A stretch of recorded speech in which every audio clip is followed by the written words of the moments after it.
The emergency lights in Dr. Harrington's helmet cast eerie blue shadows across the alien vessel's interior. 40 minutes. That was all she had before whatever fail-safe protocols buried in the ship's systems would either purge the data or worse, send a signal to its makers. Her breath formed tiny clouds in the frigid air as she worked. "Elise, you need to get out of there." Dr. Kapoor's voice crackled through her comms. "The structural integrity team says the ice shelf is becoming unstable." "Just a few more minutes," she replied, her fingers flying across her tablet interface as the data transfer reached 60% completion. "This isn't just first contact material, Raj. It's their military intelligence on us.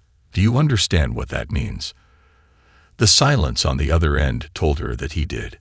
Humanity had expanded throughout the solar system, established colonies on Mars and the moons of Jupiter, and deployed their battle carriers as the backbone of Earth's defense network, all while believing they were alone in the universe. Now Elise held proof not only that aliens existed, but that they had been watching humanity for decades. The data core pulsed with a soft amber glow as more information streamed into her storage devices. Fragments of video played across her tablet. Earth's Pacific Fleet exercises from 2132, the maiden voyage of the UES Prometheus, detailed scans of battle carrier internal systems. The aliens, these Vordaks, according to the translated text, had compiled an extensive dossier on humanity's military capabilities. 75% complete. Elise moved deeper into the craft, following cables from the data core to what appeared to be the main control center. The cockpit was designed for beings with a different physiology than humans. 3 forward-facing stations with interfaces clearly meant for appendages more numerous and flexible than human hands. "Harrington, we're picking up energy fluctuations from the vessel." The mission controller's voice cut in, tension evident even through the static. "Whatever hibernation mode it's been in, it's starting to wake up." A series of symbols began scrolling across dormant screens, glowing with the same bioluminescent quality as the data core. Elise recognized a countdown sequence when she saw one, regardless of the alien numerology. "Data transfer at 86%, she reported, forcing calm into her voice. "Just a little longer." The ship shuddered beneath her feet, ice cracking as long-dormant systems began powering up sequence by sequence. A panel slid open in the wall beside her, revealing what appeared to be an environmental suit designed for the Vordak's physiology. An insectoid exoskeleton with multiple limb attachments, and a helmet featuring compound eye visors. "They were watching us up close," she whispered, capturing images with her helmet camera. This wasn't just remote surveillance. As if responding to her voice, a holographic display activated in the center of the cockpit. The image showed Earth, surrounded by orbital defense platforms and patrol routes of battle carriers. Red markers highlighted potential vulnerabilities, while strategic analysis overlays suggested optimal attack vectors. But most alarming was the assessment scrolling beneath the image. Conventional engagement, not recommended. Threat assessment, extreme. Primary danger, unpredictable adaptation capability. The data transfer reached 94% as the ship's vibrations intensified. Sections of the ceiling began detaching, reconfiguring into what appeared to be automated repair drones. "Elise, get out now," Dr. Kapoor shouted. "The whole shelf is breaking apart." The countdown on the alien displays accelerated suddenly. Whatever automated protocols were activating, they detected the data breach. Elise disconnected her equipment, securing the precious hard drives in her suit's reinforced pouches. "Transfer incomplete but sufficient," she reported, already moving toward the extraction point. "I've got enough to understand why they were watching us." As she reached the breach point where they'd first entered the vessel, she turned back for one final look. The ship was transforming before her eyes, ice falling away as dormant sections began to glow with renewed energy. She had the unsettling feeling that she'd awakened something that had merely been sleeping, not dead. And somewhere across the stars, its masters might soon know their silent observer had been compromised. The Earth Intelligence Division's conference room fell silent as the recovered footage continued to play. Dr. Harrington stood in the back, still wearing her expedition gear, having come directly from the shuttle that evacuated her team from Europa. On the main screen, the Vordax observers had moved from their initial dismissal of human technology to a more focused analysis.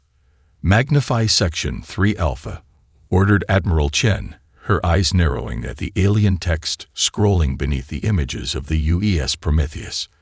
The translation software rendered the Vordax communication in stilted English. "Propulsion system operates at 16% efficiency compared to Imperial standard," read the alien assessment. "Weapons yield is negligible against our shielding. Recommend classification: minimal threat." The footage jumped forward, timestamp indicating 3 Earth weeks later. The same Vordax analysts now appeared agitated, their exoskeletons shifting to deeper hues of purple and red. Color changes the xenobiologists present suggested indicated alarm or confusion. "Combat doctrine analysis inconclusive," stated a taller Vordax, its mandibles clicking rapidly. "Human carrier operations defy standard military hierarchy modeling. Observe pattern anomaly in repair sequence delta." The footage zoomed in on a maintenance operation following a meteoroid strike on the Prometheus during its Mars approach. What had confused the aliens was immediately apparent to everyone in the room. The repair crews were working without constant supervision, making independent decisions about resource allocation and priority systems. "They operate without continuous command validation," the Vordax observer noted. "Repair efficiency exceeds our projections by 42%, despite inferior materials." Dr. Harrington stepped forward. "They're not just analyzing our technology. They're studying our organizational structures." On screen, a new sequence began. Footage of the Prometheus bridge during a solar flare emergency. The ship's captain issued a general directive to secure critical systems, but issued no specific instructions on how to accomplish it. The camera focused on the Vordax observers, their postures now rigid with what the xenobiologists interpreted as extreme concern. "Command structure breakdown during crisis," one alien reported, expecting mission failure. But the opposite occurred. The bridge crew distributed tasks among themselves without explicit orders. Communications officers coordinated with engineering without going through command channels, and damage control teams reconfigured shield harmonics on their own initiative. Crisis resolved through distributed decision-making, the Vordax analyst noted with what seemed like reluctant admiration. "Efficiency rating: unexpected." Admiral Chen paused the playback. "They expected us to fail because their own military depends on rigid, top-down control." Dr. Kapoor, who had accompanied Harrington from Europa, nodded. "Their psychology seems fundamentally different. Look at their ship designs in the background imagery. Perfect symmetry, standardized stations, no evidence of modification or personalization." The footage resumed, showing a Vordax command meeting. Their equivalent of an admiral, distinguished by ornate patterns etched into its exoskeleton, addressed the surveillance team. "The humans present an anomaly," the Vordax commander stated. "Their technological inferiority is offset by organizational adaptability we have not observed in any previous species. Standard conquest protocols may be insufficient." The analysis shifted to crew rotation patterns aboard the Prometheus. The Vordax appeared particularly troubled by how human crews cross-trained across different specialties, creating redundancies that made the ship resilient to personnel losses. "They function as a distributed network rather than a hierarchical structure," observed a Vordax scientist. "Removing command nodes does not disable the system as predicted." Dr. Harrington watched as understanding dawned on the faces around the conference table. The Vordax hadn't been studying the Prometheus to learn about human weapons or shields. They were trying to understand how humans organized themselves, how they made decisions, how they adapted to unexpected situations. "They see our entire social structure as a weapon," she said quietly, "one they don't know how to counter." The next segment of footage confirmed her assessment. It showed Vordax strategists attempting to model combat scenarios against human carriers, repeatedly failing to predict response patterns that seemed obvious to the humans watching. Tactical prediction confidence. Low, admitted the Lid Vordax analyst. Its color now a deep, troubled violet. Recommend extended observation before engagement planning.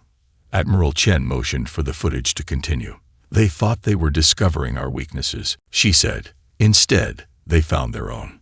The footage continued into its third segment, labeled in Vordax script as Multi-Vessel Combat Assessment. The timestamp indicated this was recorded 18 months after the initial Prometheus surveillance. By now, Earth had launched 3 battle carriers: Prometheus, Athena, and Orion. The footage showed all 3 participating in Broken Lance, humanity's first multi-carrier defensive exercise in the asteroid belt. Look at how they're positioning their observation craft, noted Commander Rivera, the tactical specialist on Admiral Chen's team. They're not just watching the exercise. They're running parallel simulations. Indeed, the Vordax had deployed sensor drones in a complex grid pattern around the exercise perimeter. Split-screen displays showed both the actual human movements and the Vordax prediction models running alongside them. The disparity between prediction and reality grew with each tactical shift. One particular sequence drew gasps from the intelligence team.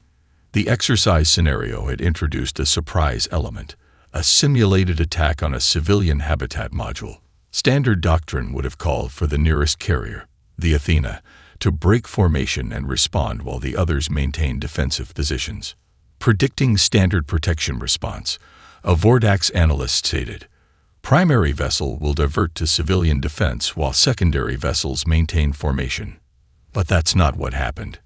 Instead, all 3 carriers executed a complex maneuver that the humans in the room immediately recognized as a Talon split, a tactical innovation developed just 2 weeks before the exercise by a junior officer on the Orion. The carriers reconfigured their defensive envelope while simultaneously deploying a coordinated response to the civilian emergency. The Vordax observers froze the tactical display, their appendages moving in what Dr. Harrington now recognized as agitated confusion. Tactical adjustment contradicts all previous observed patterns, reported one analyst, its exoskeleton flickering between shades of amber and deep blue. How did all 3 command vessels integrate a novel approach without central coordination? The answer appeared moments later as the footage captured a communications exchange between the 3 carrier captains. The translation was rough, but the meaning clear. Implementing Martinez's Talon split, said the Athena's captain. Acknowledged, replied the Prometheus. We'll adapt Variant 3 to compensate for the debris field. Orion concurs, came the third response.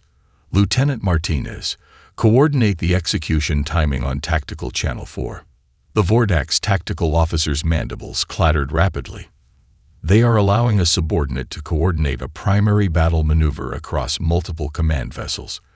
This defies hierarchical efficiency principles. Dr. Kapoor leaned forward, fascinated by the aliens' reaction. Their military structure must be entirely different. They can't comprehend how we distribute tactical authority. The footage shifted to another exercise scenario, where the Orion suffered simulated catastrophic damage to its command center. By Vordax prediction models, this should have rendered the vessel combat ineffective. Instead, the bridge crew evacuated to an auxiliary command post, reconstituted their operations within minutes, and executed a counteroffensive while repair teams addressed the primary bridge damage. Resilience exceeds all projected parameters, noted a Vordax commander, its color now a deep, troubled burgundy. They build redundancy into both systems and personnel. Most telling was the next sequence, where a particularly innovative response from the Prometheus engineering team prompted the Vordax to zoom in on the human crew. The footage showed the chief engineer disagreeing with her captain about how to address a simulated reactor breach, offering an alternative approach that contradicted standard protocols. After a brief discussion, the captain deferred to her expertise. Command override acceptance without status challenge, the Vordax observer noted with what seemed like disbelief. Authority structures temporary and expertise-based rather than permanent and rank-based. Admiral Chen nodded slowly as understanding dawned. That's it. That's what they can't comprehend.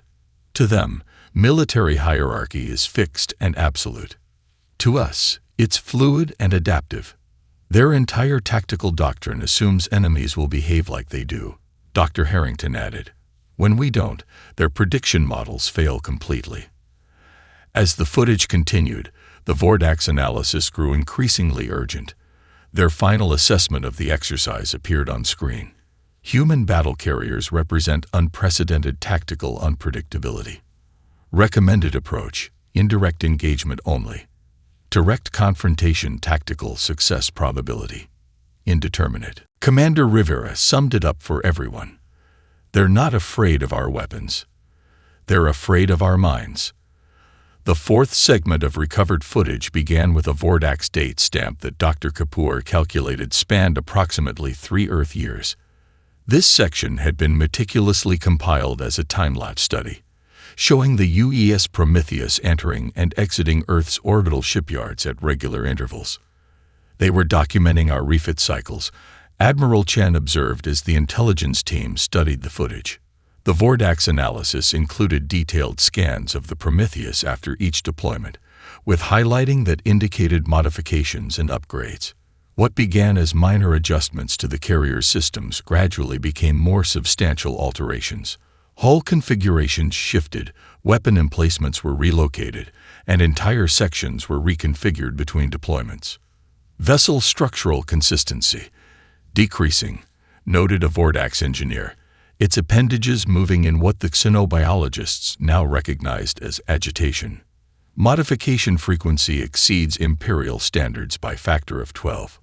The footage zoomed in on a particular refit where the Prometheus was receiving an entirely new propulsion system. The Vordax observers had calculated that a comparable upgrade to one of their vessels would require a 27-month approval process, followed by 16 months of implementation.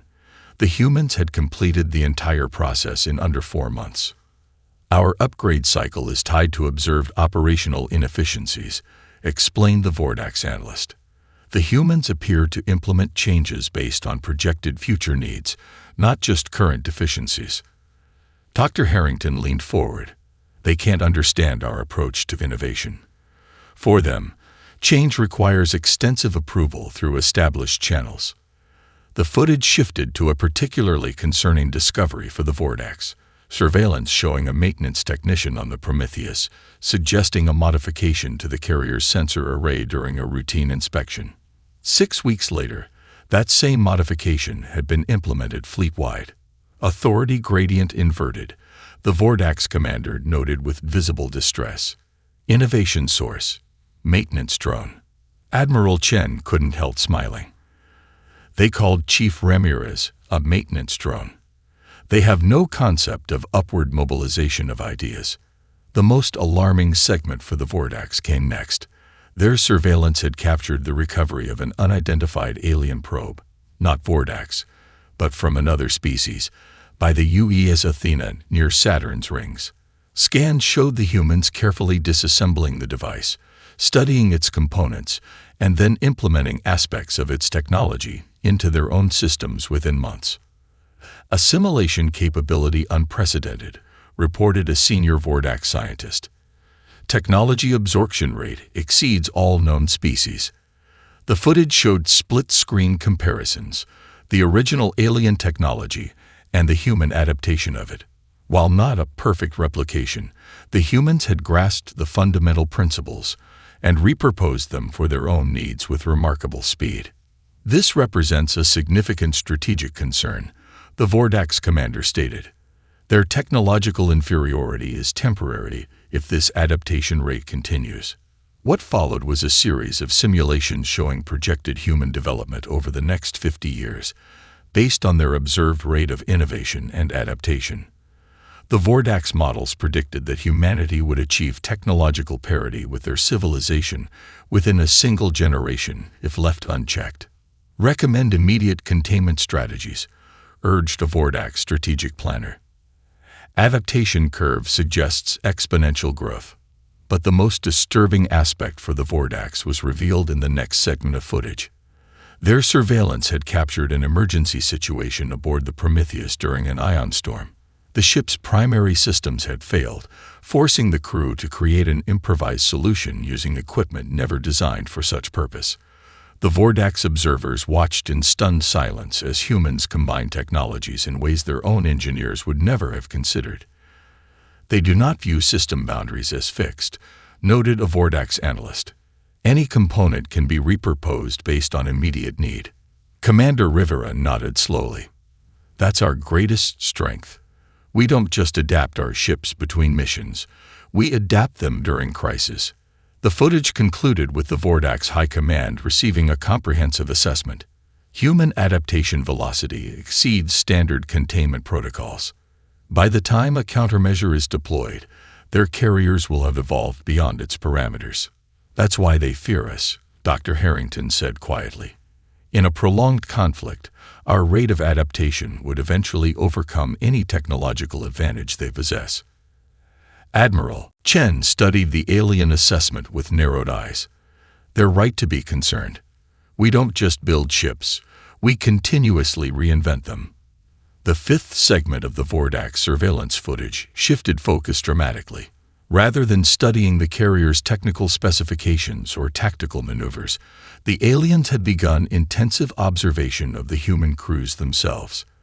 The footage centered on the UES Dauntless during its 6-month patrol of Jupiter's orbital lanes. They had gone beyond studying our technology, Dr. Harrington noted. They're trying to understand our sociology. The Vordax had placed particular emphasis on crew interactions during both crisis situations and routine operations. Their surveillance captured meal times in the mess hall, recreational periods in common areas, and even private conversations in crew quarters, a revelation that prompted Admiral Chen to order a complete security sweep of all fleet vessels for alien monitoring devices. Social cohesion maintained despite phenotype diversity, observed a Vordax cultural analyst, its appendages moving in patterns that suggested deep confusion. Genetic variation appears to strengthen rather than weaken unit efficiency. The footage showed crews from different national backgrounds working together seamlessly, something the Vordax apparently found difficult to comprehend. Their own society, as glimpsed in the background of their observation posts, appeared remarkably homogeneous. They seemed genuinely puzzled by multinational crews, Dr. Kapoor observed. Their own military must be much more uniform. Most confounding to the Vordax was how the Dauntless integrated new crew members. Rather than placing them at the bottom of a rigid hierarchy, experienced personnel actively mentored newcomers, encouraging them to contribute ideas almost immediately. Knowledge transfer protocols inefficient, a Vordax observer noted with what seemed like frustration. New drones permitted to suggest modifications to established procedures. The footage captured a newly assigned navigation officer proposing an alternative route through an asteroid cluster that reduced travel time by 14%. Instead of being reprimanded for questioning established protocols, she was commended by her superior. Authority structures permeable, the Vordax analyst reported, its color shifting to a deep indigo that the xenobiologists interpreted as profound distress. Improvement suggestions flow in multiple directions regardless of status. Most troubling to the aliens was footage of the Dauntless crew during an emergency decompression drill. The Vordax had expected to observe chaos when communications were deliberately cut between ship sections. Instead, crews in each isolated compartment implemented containment protocols independently, adapting to their specific situations without waiting for central command. Decentralized crisis response defies predictive modeling, the lead Vordax observer admitted. Each subunit functions as an autonomous decision center while maintaining overall mission alignment. Dr. Harrington watched the aliens' reactions with growing fascination. They can't reconcile how we balance individual initiative with collective goals. Their entire military doctrine must be based on centralized control. The most extensive analysis focused on what the Dauntless crew called Innovation Week, a periodic event where normal hierarchies were temporarily suspended and cross-departmental teams competed to solve complex problems. The Vordax observed with apparent alarm as engineers collaborated with medical staff. Security officers paired with scientists, and maintenance technicians worked alongside senior officers. Deliberate disruption of command structures, noted a Vordax strategist, its appendages moving rapidly. Temporary chaos introduced as methodology improvement mechanism. The human intelligence team watching the footage exchanged knowing glances. What the aliens saw as chaos was precisely the structured creative thinking that had led to some of the fleet's most important innovations. Role boundaries intentionally blurred, continued the Vordax analysis. Specialization diluted through cross-training. Admiral Chen nodded slowly. That's our redundancy. Every crew member can perform multiple functions if needed. The final segment showed the Dauntless responding to an unexpected solar flare that damaged several key systems. The Vordax had clearly expected performance degradation, but instead documented how crew members smoothly transitioned to secondary roles when primary specialists were unavailable. Cognitive adaptability exceeds physical system adaptability, concluded the Vordax observer, its color now a deep troubled violet. Even with inferior technology, crew compensation creates unpredictable response capabilities. Dr. Harrington's eyes widened as she realized the full implication. They're not just studying our carriers as weapons platforms. They're studying our crews as the actual weapons. Commander Rivera nodded grimly. And they've concluded that we're more dangerous than they expected. The sixth segment of Vordax surveillance footage began with what appeared to be routine monitoring of the UES Artemis as it patrolled the outer edges of the asteroid belt. The timestamp indicated this was the most recent data, recorded just 14 months before Dr. Harrington's discovery on Europa. Their observation protocols had become more sophisticated by this point, noted Commander Rivera. Multiple surveillance drones, better translation algorithms, more detailed analytics. The Vordax clearly anticipated studying standard patrol operations. Instead, they captured something that seemed to fundamentally challenge their understanding of human battle carriers. The footage showed the Artemis receiving a distress call from Ceres Station, a civilian mining and research outpost that had suffered a catastrophic structural failure after a micrometeorite strike. Anticipated response. Dispatch scout vessel or communication relay to Central Command. The Vordax tactical analyst predicted, its mandibles clicking confidently. Instead, the Artemis immediately altered course and proceeded at maximum speed towards Ceres, while simultaneously reconfiguring its internal systems. The Vordax observers watched in evident confusion as weapons systems powered down, medical bays expanded into adjacent compartments, and cargo holds emptied to make space for potential evacuees. Battle configuration abandonment during active patrol, noted a Vordax commander, its exoskeleton fluctuating between colors of confusion and alarm. Tactical vulnerability self-induced without Imperial authorization. Dr. Kapoor leaned forward, fascinated by the aliens' reaction. They can't comprehend how a military vessel would prioritize civilian rescue over maintaining combat readiness. The footage continued, showing the Artemis arriving at Ceres Station, where over 2,000 civilians were at risk from cascading life support failures. Without hesitation, the carrier deployed its shuttles, craft designed for troop transport and tactical insertion, reconfigured for emergency evacuation. Engineering teams that normally maintained weapons systems were now reinforcing failing structural supports in the civilian station. Military resources diverted to non-military application, observed the Vordax analyst, mandibles working rapidly, command efficiency compromised by resource allocation to non-essential personnel. Admiral Chen shook her head. Non-essential personnel.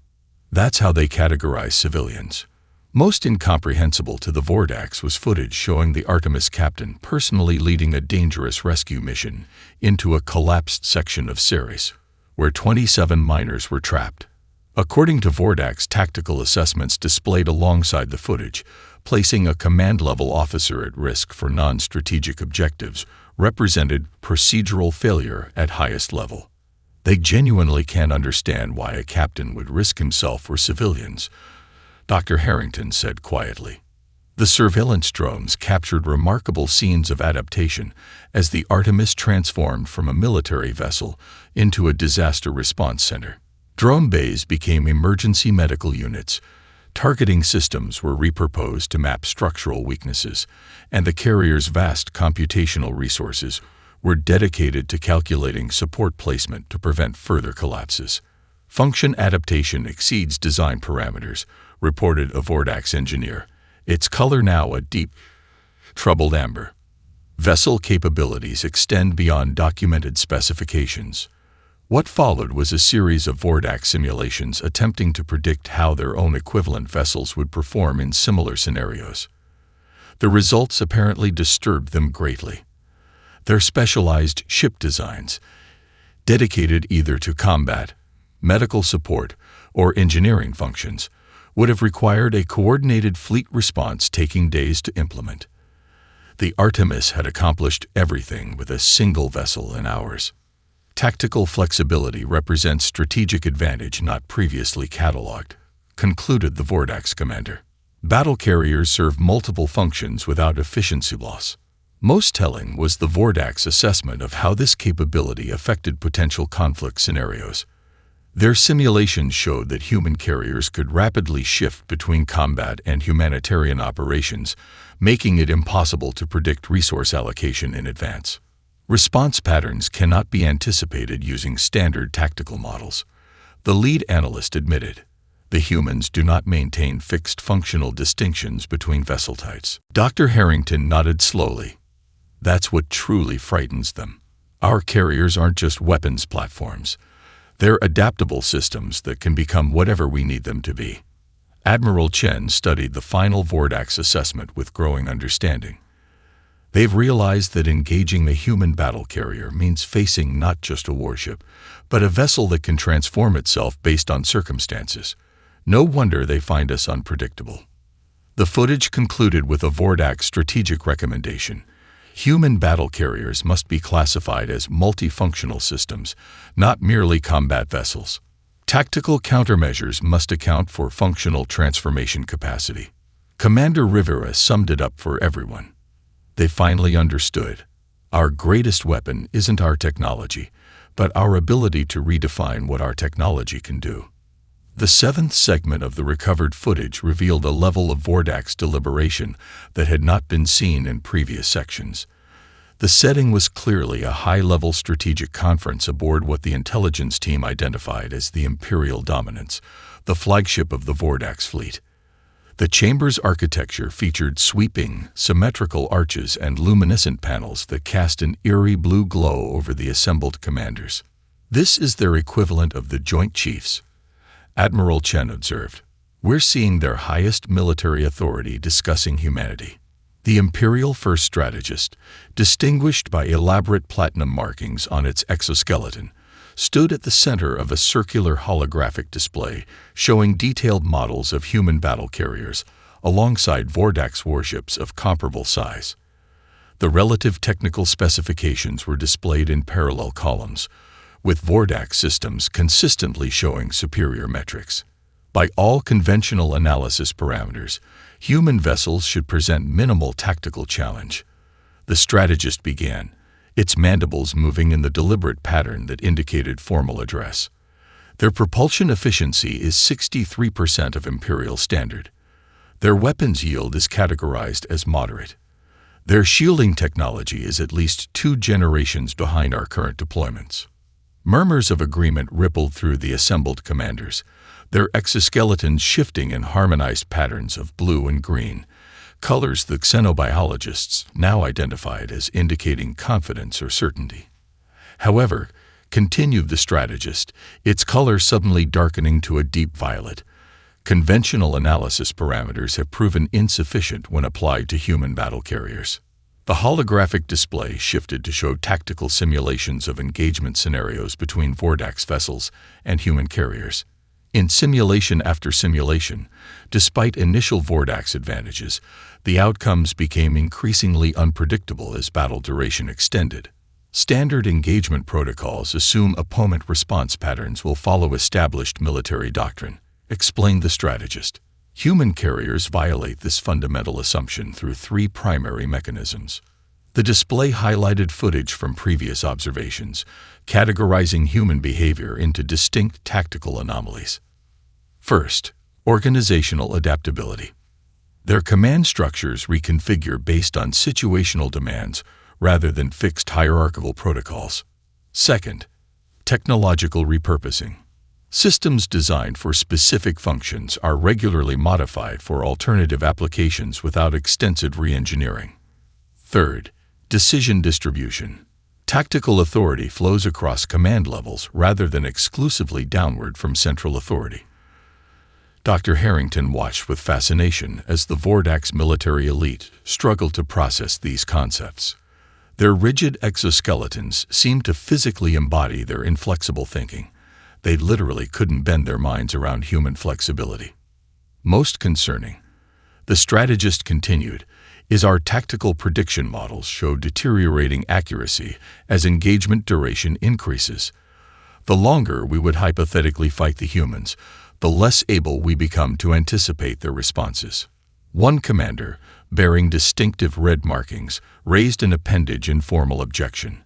Our technological superiority ensures initial engagement advantage. Swift, overwhelming force application would preclude their adaptation capability. The strategist's response was immediate and harsh, its color shifting to a deep crimson. Your assessment repeats the same error our simulations identified. You assume they will respond according to known parameters. The strategist manipulated the holographic controls, bringing up footage of the UES Prometheus, executing an unorthodox defensive maneuver during an asteroid field training exercise. Observe this response to simulated attack. Our predictive models generated 16 likely countermeasures. The humans employed none of them, instead implementing a solution that repurposed their gravitational stabilizers as offensive deflectors, a function conversion our engineers deemed impossible until observed. The objecting commander's color faded to a submissive gray. Most critically, the strategist continued, we must acknowledge the assessment limits. Our understanding of human battle carriers remains incomplete. Each observation reveals new adaptability facets our models cannot yet incorporate. The Vordak's Empress herself, a figure larger than the others with an exoskeleton bearing luminescent patterns of extraordinary complexity, moved forward into the light. The assembled commanders immediately lowered themselves in a wave of synchronized movement. Your assessment confirms my suspicion, she stated, her translated voice carrying a harmonic quality the others lacked. The humans represent not merely a tactical challenge but a conceptual one. They think in patterns fundamentally different from ours. She manipulated the holographic display herself, bringing up images of human carriers alongside the varied ships of other species the Vordaks had encountered. All previous civilizations we have studied developed specialized vessel categories with fixed functions. The humans alone have created these adaptive platforms. This suggests a cognitive architecture we have not previously encountered, one that may require entirely new engagement protocols. Her final directive caused visible distress among the commanders, their colors rippling with patterns that indicated deep concern. Until we develop these protocols, the human carriers must never be engaged directly. Containment is our only viable strategy against such adaptive unpredictability. The final segment of the recovered Vordak's footage brought the intelligence briefing room to complete silence. It contained the most recent surveillance, dated just 3 months before Dr. Harrington's discovery on Europa. The footage focused on Earth's newest and most advanced battle carrier, the UES Odyssey, during its final construction phases in the orbital shipyards above Mars. They've been watching the Odyssey's development very closely, Admiral Chen noted, her expression grave. That suggests they consider it a significant escalation. The Vordak's analysis was more detailed than anything seen in previous segments. They had mapped every aspect of the new carrier's design, comparing it point by point with previous models and noting each innovation with increasing concern. Adaptive capability integration. Comprehensive, reported the Vordak's chief analyst, its coloration a deep, troubled violet that now registered as severe alarm to the watching humans. Previous vessels demonstrated adaptation through crew behavior modification. New vessel design incorporates physical transformation capacity at structural level. The footage showed the Odyssey's revolutionary modular design that allowed entire sections to be reconfigured within hours rather than weeks, where previous carriers had required extensive shipyard time to change their fundamental capabilities. The Odyssey could transform itself between specialized configurations while in deep space. They've recognized exactly what makes the Odyssey different, Dr. Kapoor observed. It was designed from the ground up to embody the adaptability they fear. Most concerning to the Vordaks was the Odyssey's integrated AI systems, not true artificial intelligence, but advanced decision support networks that could suggest tactical options and facilitate rapid reconfiguration without returning to port. The aliens had devoted particular attention to this capability, recording hours of the system's testing phases. Computational augmentation magnifies existing adaptation advantages, the Vordak strategist noted, with what the xenobiologists interpreted as dread. Response generation velocity now exceeds our tactical adjustment capability by estimated factor of 3. The surveillance footage showed the Odyssey's commissioning ceremony, with the Vordak's observers maintaining position just beyond the detection range of Earth's monitoring systems. They recorded the ship's first systems test, cataloging capabilities and comparing them against their own vessel classes. Then something unexpected happened. The Odyssey's sensors briefly locked onto the Vordak's observation craft, which immediately engaged stealth protocols, but not before a brief exchange of scan data. Partial detection event registered, reported the Vordak's commander. Unknown if humans identified observation platform. Dr. Harrington leaned forward. So that's how it started. The Odyssey detected them, and they weren't sure if we knew they were there.